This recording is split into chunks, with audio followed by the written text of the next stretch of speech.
Salut à tous mes chers amis, c'est Céla sur Mythologie Astrale avec ma petite voix du matin. Euh, et on se retrouve dans cet épisode exclusif pour parler en fait de la stratégie de guerre des ascendants poissons, les derniers, pour cette année 2026. J'aime pas dire 2026 parce qu'en vrai, je pense que vous l'aurez remarqué, les années elles fonctionnent pas sous forme d'années. Ça c'est vraiment quelque chose qui est arrivé avec l'imposition du calendrier grégorien pour tout le monde. Les années, elles fonctionnent par cycle, hein. Et d'ailleurs, ça fait sens puisque la nature aussi, elle fonctionne de manière cyclique. Elle fonctionne pas de manière linéaire et annuelle.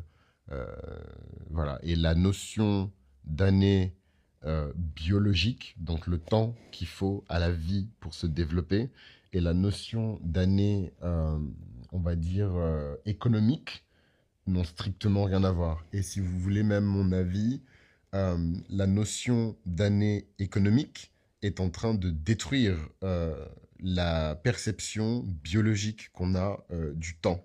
Voilà. Pour moi, il y a un mismatch entre la conception et les structures qu'on a mis en place pour expliquer le temps et la vraie perception, nous, qu'on a dans notre cœur, dans notre âme, dans notre chair, du temps. Et je pense que c'est l'une des raisons pour lesquelles je suis en train d'écrire un bouquin sur ce sujet. Vous savez, je disais souvent dans le podcast, là je parle moins de Vénus, donc peut-être c'est pour ça, mais en tout cas, dans les deux premières saisons de Mythologie Astrale, j'utilisais souvent l'expression dans une société vénusienne.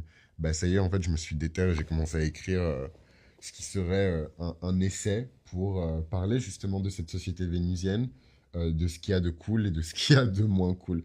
Et en fait, dans ce bouquin, j'ai écrit un truc que je vais partager ici, c'est que euh, le fait que ces personnes, donc c'est pas juste le pape Grégoire, hein, c'est plein de monarques et de souverains, en fait, c'est ce que moi j'appelle les gardiens du pouvoir temporel.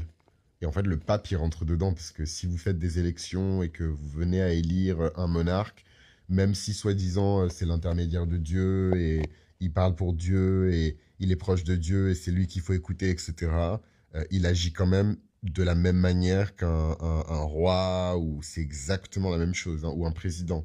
C'est la même chose. Pour moi, c'est toujours les gardiens du temporel, du pouvoir temporel. Et d'ailleurs, c'est l'une des raisons qui me pose un peu problème par rapport à la religion catholique. Et comme je sais qu'il y a... Putain, je suis hyper touché. Je sais qu'il y a beaucoup de catholiques qui écoutent le podcast. Voilà, je vais pas trop tracher le pape, mais moi, en tout cas, c'est l'une des raisons qui m'a poussé vers le protestantisme. Ça me dérange, en fait, la présence de l'autorité temporelle dans quelque chose comme l'Église. Voilà. Euh, donc, retour sur les poissons. Cette perception du temps, elle est hyper importante parce qu'en fait, les poissons, je trouve que par essence, bah, ils y échappent, en fait. Pourquoi? Parce que les ascendants de poissons sont constamment connectés avec d'autres dimensions, avec d'autres éléments, avec d'autres forces. Et parce qu'ils sont connectés, ça les rend confus.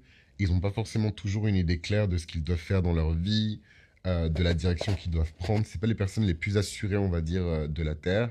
Néanmoins, euh, j'ai oublié ce que je voulais dire. Néanmoins, ça leur permet aussi d'échapper en fait à ces trucs-là. Je trouve que les ascendants poissons, naturellement, ont bénéficié en tout cas d'une emprise sur eux qui est moins forte de la part de ce monde et des autorités temporelles en fait de ce monde. Et je suis désolé si c'est trop ésotérique pour ce matin, mais en même temps, j'ai envie de dire, je m'adresse aux ascendants poissons, donc si avec vous je parle pas ésotérisme, spiritualité, transcendance, bah, c'est foutu quoi. Foutu pour foutu, c'est foutu. Donc, moi, je trouve ça fantastique, cette composition de charte pour vous, les ascendants poissons, que ce soit l'entrée de Pluton en Verseau, que ce soit le transit de Saturne en Bélier ou le transit de Neptune en Bélier. Oui, ça va vous porter à ébullition, oui, ça va vous secouer, oui, ça va vous forcer à vous bouger, mais c'est pour le bien commun, en fait. Voilà. Euh, Oh mon Dieu, je viens de réaliser que je vais sûrement skipper l'église pour aller faire du cardio. Dis-moi que t'es shallow sans me dire que t'es shallow, quoi. Dis-moi que t'es vaniteux sans me dire que t'es vaniteux. J'ai vraiment skippé l'église pour aller faire du cardio. Mais en même temps, je suis sur un strike qui est trop bien, donc faut pas que je lâche l'affaire. Anyways, parenthèse refermée. En tout cas, les ascendants poissons, pour ce qui est du transit de Saturne et de Neptune en bélier, en fait, quand vous avez une concentration d'énergie dans votre signe suivant, et c'est un peu curieux pour vous parce que c'est vous le signe suivant de tout le monde, mais en même temps, le bélier, c'est votre signe suivant. En fait, c'est une renaissance. Voilà. Euh, le passage entre le bélier le passage entre le bélier et le poisson, c'est le passage entre l'inconscient et le conscient, entre la gestation de la mère et l'accouchement, entre le coma et le réveil, entre le voyage souterrain et l'émergence, entre la nuit noire de l'âme et l'épiphanie.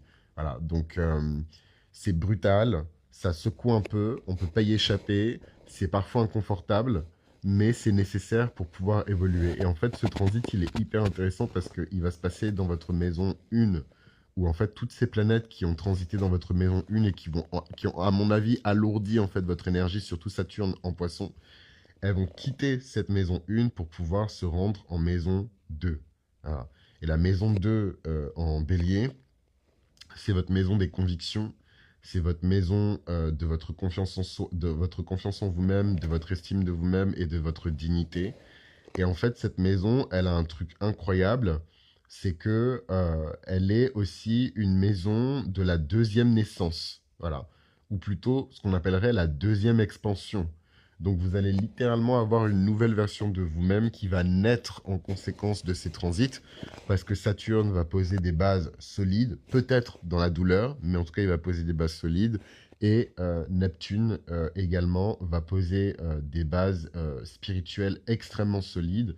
Pareil, dans le challenge, dans la confrontation, vous ne serez pas nursé, pardon, c'est un anglicisme, vous ne serez pas voilà, biberonné, bercé sur ce chemin-là. On va vous demander de marcher, voire même de courir, comme si c'était un entraînement militaire, quoi.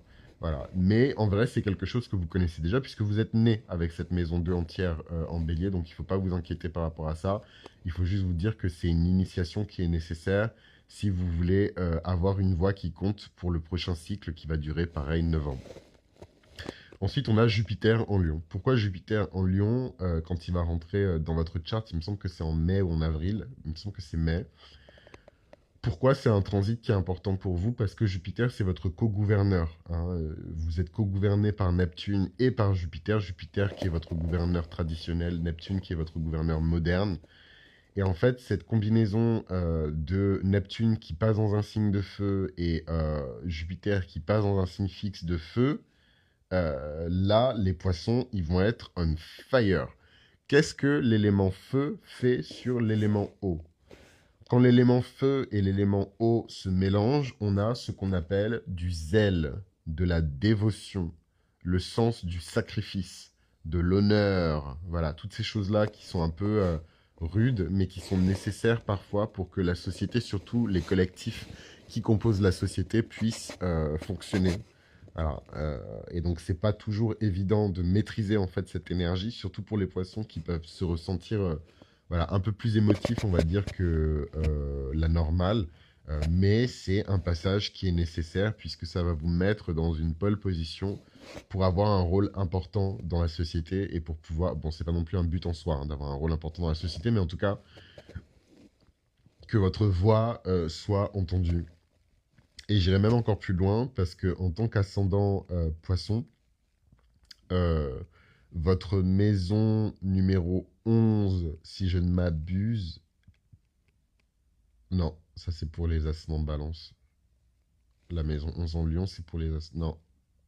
Ouais, la maison 11 en lion, c'est pour les ascendants de balance. Donc, pour est-ce que je me gourre? Ascendant poisson, maison 1 en poisson, maison 7 en vierge. Donc, c'est la maison 6 qui est en lion. Donc, Jupiter en lion en maison 6 va vraiment mettre le plein phare sur votre quotidien, sur vos routines, sur votre corps. Donc, il y a beaucoup d'ascendants poissons, pas forcément vous, hein, mais voilà, il y a beaucoup d'ascendants poissons dans le monde. Certains vont devenir connus grâce à leur apparence, à leur corps et aux efforts qu'ils fournissent au quotidien. Et ces efforts fournis au quotidien, c'est pas forcément que de l'Instagram, ma tribu, etc. C'est potentiellement aussi juste des efforts répétés que vous démultipliez en fait au quotidien, quoi. Et donc ça peut être par exemple de l'écriture, ça peut être du chant, mais en tout cas, il y a quelque chose de vraiment balèze que vous développez au quotidien sur lequel l'univers va mettre le plein phare via Jupiter en Lion. Bon, maintenant, je ne vous cache pas qu'il y a forcément toujours une couille dans le pâté, un petit bémol. C'est qu'en fait, quand Jupiter il est en maison 6, vu que c'est une maison qui est très liée au corps, à la biologie, etc., vous pouvez enfler, hein. Jupiter, il étend tout ce qui touche. Et donc, c'est vrai qu'ici, il peut renforcer le corps, mais il peut aussi juste vous faire grossir, quoi. Donc, juste, faut faire attention à certaines choses. En tout cas, c'était une chouette série. Ça faisait longtemps que j'avais pas fait une série entièrement complète et exclusivement réservée au Patreon et aux chevaliers. Donc, je suis très content. C'est possiblement une série qui va peut-être sortir enfin, des mois plus tard, quand vous aurez tous écouté la série. Et seulement si vous le souhaitez. Moi, j'ai toujours dit, voilà, si jamais il y a un Patreon ou un chevalier qui s'oppose à ça, qu'il n'hésite pas à me dire. Mais généralement, vous êtes plutôt en mode, bon, ben ok, nous, on a écouté en exclusivité et en avance. On veut bien que un mois plus tard, 2 mois plus tard, tu puisses le partager avec la communauté, quoi. Donc, ce sera un petit peu sur ce modèle-là. Voilà, voilà. Donc, écoutez, j'espère en tout cas que cette série, c'est un truc qui vous a plu. Si vous avez la moindre question, et ça, c'est exclusivement réservé à mes Patreons et à mes chevaliers. Si jamais vous voulez que je jette un œil à votre thème astral, ce ne sera pas forcément en fonction de votre niveau de Patreon, de badger chevalier. Ce ne sera pas forcément le même niveau de précision, parce que vous vous doutez bien que je ne peux pas faire 250 thèmes, voilà, en janvier. J'ai d'autres chats à fouetter. Respectfully. Mais voilà, si vous avez une question très précise et que vous venez avec votre thème déjà casté et que vous me posez la question avec plaisir pour que je regarde votre thème et que je vous réponde. D'ailleurs, vous n'êtes pas obligé de venir avec votre thème, peut-être que c'est juste une question existentielle, mais je serais plus que ravi de vous éclairer et de vous accompagner dans cette année-là parce que c'est mon rôle aussi, quoi. Donc vraiment, n'hésitez pas. Et en attendant, prenez soin de vous, prenez soin des autres. Et on se retrouve très rapidement pour une prochaine série entièrement exclusive pour les Patreons et pour les badgés. Je vous embrasse.